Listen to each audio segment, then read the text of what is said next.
삭제된 역사 파일. 오늘은 동인도 회사 재판 기록이 폭로한 무인도 잔혹사에 대한 이야기입니다.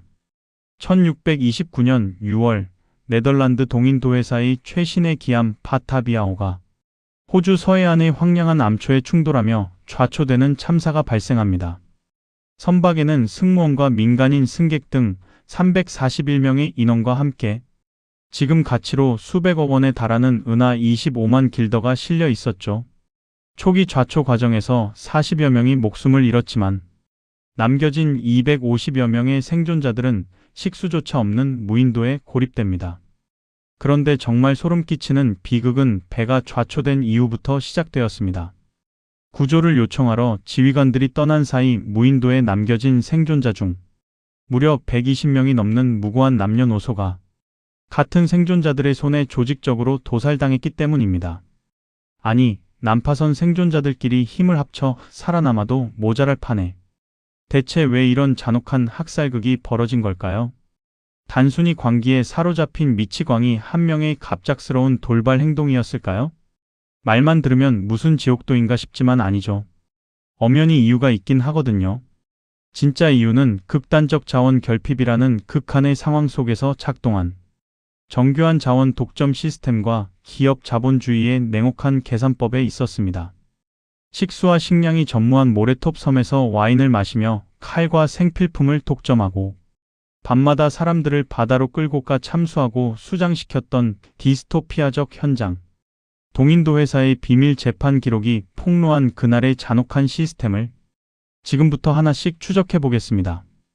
우선 사건의 시작이 된 17세기 네덜란드 동인도 회사, 즉 VOC의 기괴한 권력 구조부터 들여다볼 필요가 있습니다.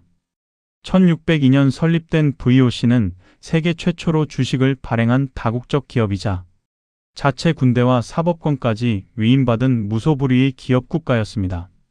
그리고 이들이 운용하는 선박의 내부에는 언제 터질지 모르는 치명적인 권력의 이원화라는 폭탄이 숨어 있었죠. 배를 실제로 운항하고 항해 기술을 총괄하는 베테랑 선장이 있었지만 선박 전체의 최종 결정권은 회사가 파견한 고위 상인이 쥐고 있었습니다. 쉽게 말해 배를 몰아본 적도 없는 본사 간부가 목숨을 걸고 항해하는 선장 위에서 상전 노릇을 하는 구조였습니다. 바타비아호에서도 고위 상인 펠사르트 지휘관과 아드리안 야콥스 선장 사이에 극심한 갈등이 터져나왔습니다.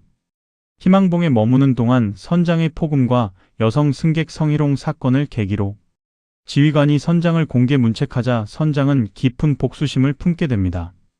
여기에 회사의 화물과 회계를 관리하던 2인자 하급 상인 예로니무스 코르넬리스가 끼어들면서 판이 완전히 뒤흔들어집니다.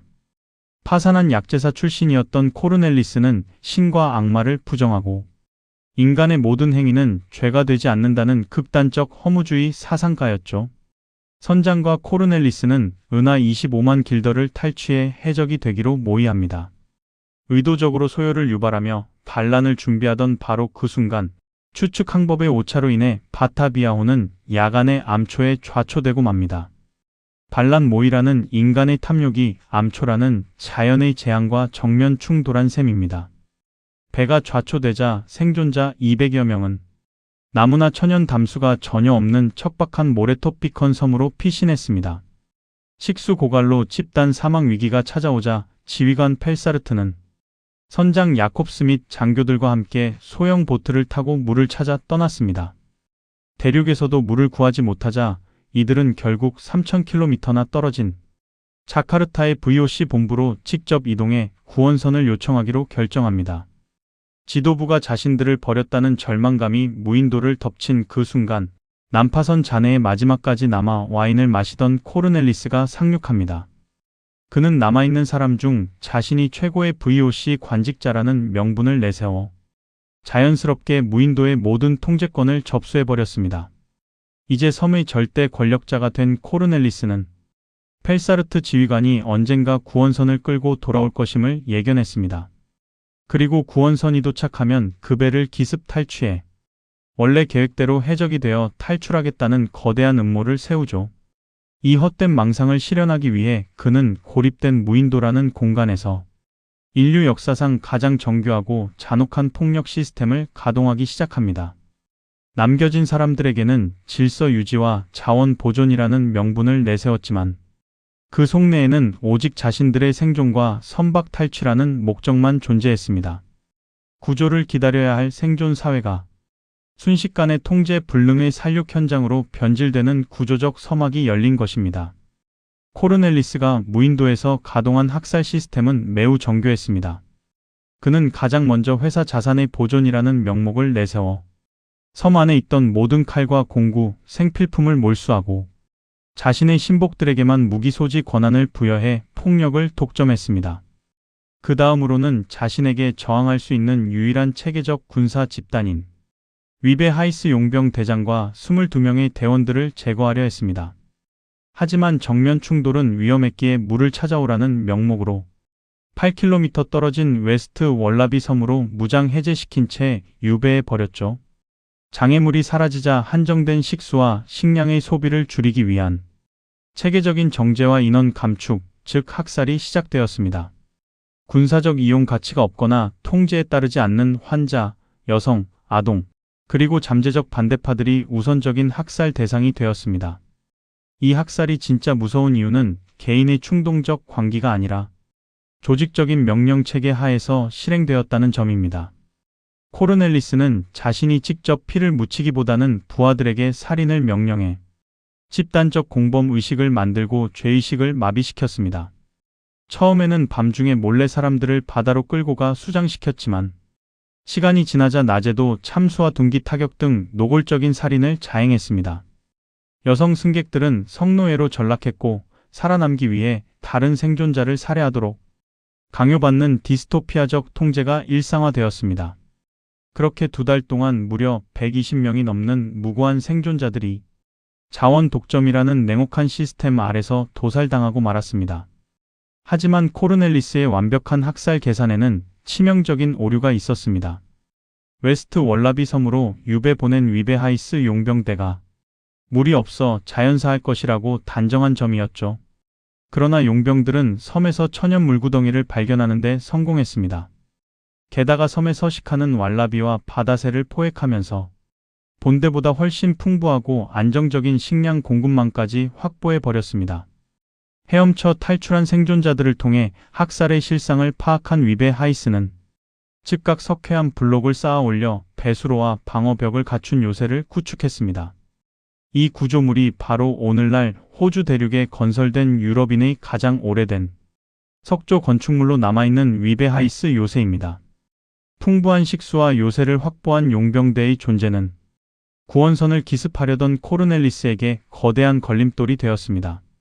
코르넬리스는 부하들을 태워 3차례나 요새를 공격했습니다. 하지만 정식 훈련을 받은 용병들은 백사장의 지형적 이점을 활용해 급조한 몽둥이와 돌창만으로 반란군의 공격을 전부 격퇴했습니다. 3번째 침공에서 코르넬리스는 협상을 빙자해 상륙했다가 위베 하이스의 전술적 역습으로 부하들을 잃고 본인마저 생포되고 맙니다. 지도자를 잃은 반란군 잔당이 4차 총공격을 감행하던 바로 그 순간 지휘관 펠사르트가 이끄는 구조선 사르다모가 수평선의 모습을 드러내며 무인도의 잔혹한 진지전은 마침내 끝을 맺게 됩니다. 구조선으로 복귀한 펠사르트 지휘관은 위베 하이스의 보고를 받고 즉시 현장 롱 아일랜드의 법정을 개설하여 반란군을 심판했습니다. 주범 코르넬리스는 교수형에 처해지기 직전 망치와 정으로 양손이 먼저 절단되는 상징적인 응징을 받았습니다.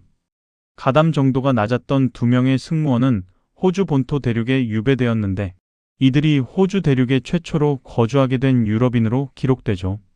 그런데 이 참혹한 사건을 수습하는 동인도 회사의 태도를 보면 근대 주식회사 자본주의의 냉혹함에 절로 혀를 차게 됩니다. 회사의 최우선 과제는 120여 명의 참혹한 죽음에 대한 구호가 아니라 바타비아호 잔해의 침몰에 있던 은하상자를 회수하는 것이었습니다.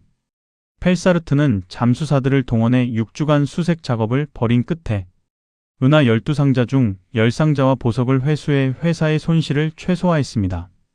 회사의 대응은 철저하게 재무제표 중심으로 움직였습니다. 수백 명의 인간이 도살당했음에도 회사 차원의 보상 기록은 없었고 죽은 이들은 그저 통계적 손실로 처리되었을 뿐입니다. 오히려 회사는 학살을 막지 못하고 보트를 타고 떠났던 펠사르트에게 기업 자산 파손 방치 책임을 물어 전 재산을 몰수해버렸습니다. 반면 회사의 자산과 규율을 수호한 위베 하이스 용병 대장은 장교로 특진되어 정당한 포상금을 지급받았죠. 사람의 목숨보다 은하상자의 무게를 더 중시했던 거대 기업의 진짜 얼굴입니다. 바타비아호의 참극은 권력이 자원을 독점할 때 인간성이 어떻게 붕괴하는지, 그리고 인간의 생명조차 손익계산서의 수치로 환산했던 근대 기업 자본주의의 냉혹한 계산법이 무엇인지를 증명한 사건이었습니다.